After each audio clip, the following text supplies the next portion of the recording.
Okay, everybody, welcome back to the Lech Musa podcast. We continue with the Yoeitz. We are on page 227 in the art scroll, date 77 of Hachzik. Today's year is being sponsored as a schus, Rafua Shlema, for Reb David Moshe ben Yehudis Rachel, Mehav Rafua Shlema b'Sech Shar, Chole Yisrael. Today we begin a new chapter, a new inyan, Chame v'Chamoise, Shver and Shviger. Now we're going to discuss the proper relationship one is meant to cultivate with his in-laws. Now for all the parents out there, you might be wondering, what about us? The answer is that we discussed it was the first thing, other than Imai. It was the first book. This is volume 2. We discussed this way back in volume 1. The Shver and Shvig are also very important, but that's Ches.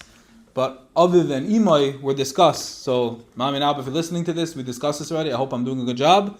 Now we're going to discuss, I hope my in-laws also feel the same. Now we're here, and here we go. How do we treat them?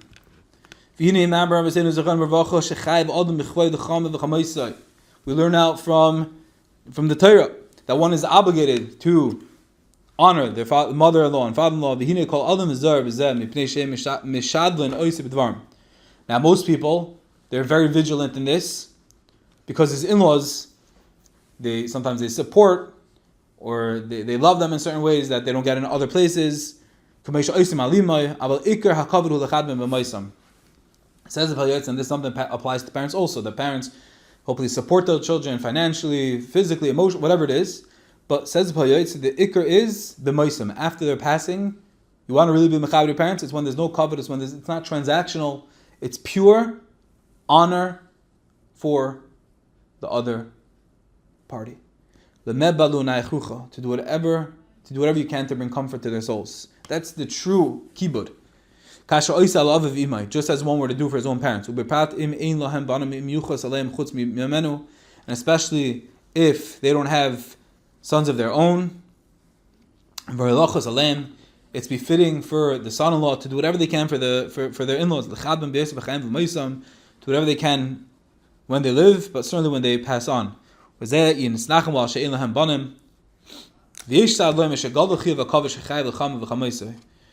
argument that one's obligation to honor his Shver and Shviger are even greater than his own parents. Why? For they gave them a daughter, and through them that he is saved from sin, that he merits to build a family. This is very interesting because this comes up often, and I was just with someone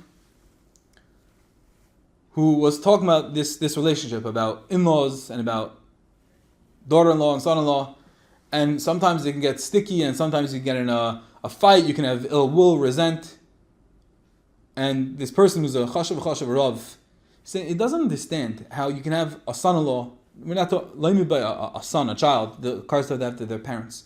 Sometimes you marry into family and you have certain expectations, you have certain achievements that you think you're going to hit, and places you're going to go, and money you're going to get, right?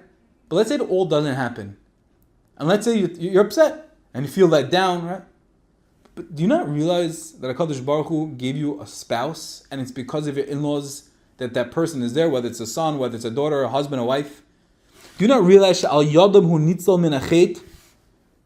Hashem gave you a spouse, an Ezer Kenegdai, or a husband, to save you from chait, first of all? That's one of the main nekudas of a marriage. But v'zeicheli banos, through your in-laws, you have children, and leitayu bara l'shavas yitzur, the whole world was created for procreation, and you're going to go, and you can disrespect them, you're going to have resent.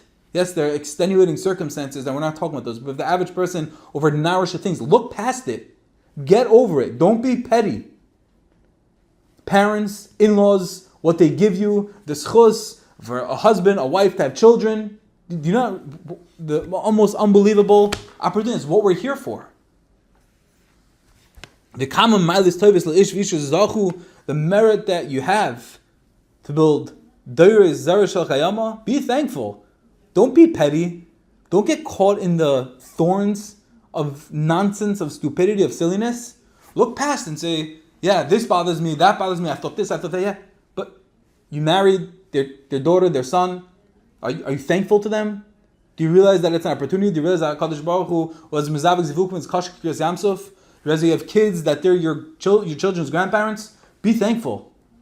Realize how great they are, and don't get caught in Narasha things, Narasha stupidity. All the years I went in to bring up this daughter or son, from being a little infant, from carrying them in the stomach, the diapers, the next stage, sending them to school, tuitions, camp, marrying the whole process. It's a long process. It's